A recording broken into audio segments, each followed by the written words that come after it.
চলো বন্ধুরা, ডালের পুর বানিয়ে দেখিয়ে দিই। এটা দেখো, ছোলার ডালের পুর বানাচ্ছি।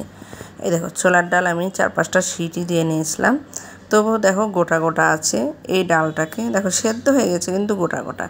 এটাকে একটু আমার ম্যাশ করে নেব। এই যে ম্যাশ করে আছে, সেটা দিয়ে আমি একটু ম্যাশ করে নিচ্ছি। সুন্দর করে একটু মিহি করে ম্যাশ করে নেবে।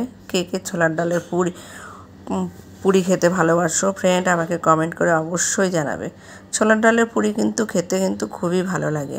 এটা আমি পুরিটা অন্যদিন দেখাবো, আজকে পুরটা করে দেখাচ্ছি। দুটো একসঙ্গে দেখাতে গেলে ভিডিওটা বড় হয়ে যাবে, সেই জন্য একটা একটা করে আমি দেখাচ্ছি।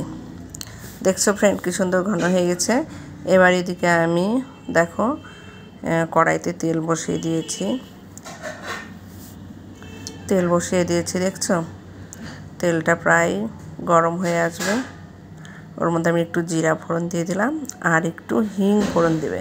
হিংটা অবশ্যই দিবে, দিলে কিন্তু একটা টেস্টটা বেশ দুর্দান্তই হয়। দেখো অল্প একটু আমি হিং দিয়ে দিলাম, আর ফ্লেভারটাও ভালো হয়। যেহেতু এটা নিরামিষ করে করছি, সেই জন্যে কিন্তু হিংটা দিলে খুব ভালোই হয়।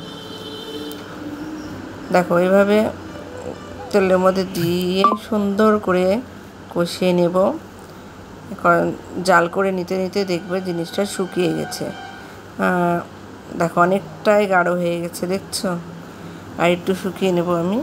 এর মধ্যে আমি মশলা অ্যাড করব। এর মধ্যে জিরা, শুকনো লঙ্কা বাটা, জিরা বাটা, আর একটু আদা বাটা ছিল, সেটা দিয়ে দিলাম। আর পরিমাণ মতো লবণ, হলুদ, আর একটু চিনি দিয়ে দিলাম।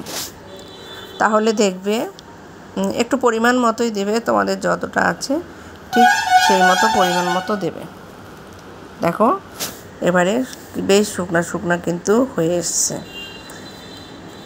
দুর্দান্ত লাগে কিন্তু এইভাবে পুর বানিয়ে একবার তোমরা খেয়ে দেখো ফ্রেন্ড। আশা করি রেসিপিটা তোমাদের কিন্তু ভালোই লাগবে।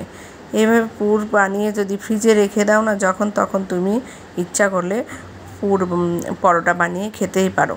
দেখো একটু ধনেপাতা দিয়ে দিলাম। ধনেপাতা দিয়ে আমি তুলে দেখিয়ে দিচ্ছি কেমন হয়েছে। বন্ধুরা, আমার রেসিপিটা যদি ভালো লেগে থাকে তাহলে এটা লাইক, কমেন্ট আর একটু শেয়ার করে রেখে দিও, তাহলে বন্ধুরা তৈরি করে খেতে পারবে। আর পেজটাকে ফলো করে পাশে থেকো। আর আমি বালুরঘাট, ওয়েস্ট বেঙ্গল বালুরঘাট থেকে রিপা বলছি। আমার রেসিপি কেমন হলো একটা ছোট্ট করে কমেন্ট বক্সে অবশ্যই জানিয়ে যাও, তাহলে কিন্তু আমি নিত্য নতুন রেসিপি বানানোর আগ্রহ পাবো। দেখো আমি প্রতিদিনই প্রায় একটা করে রান্নার ভিডিও ছাড়ি, অবশ্যই পেজটাকে ফলো করে দেখো। নমস্কার।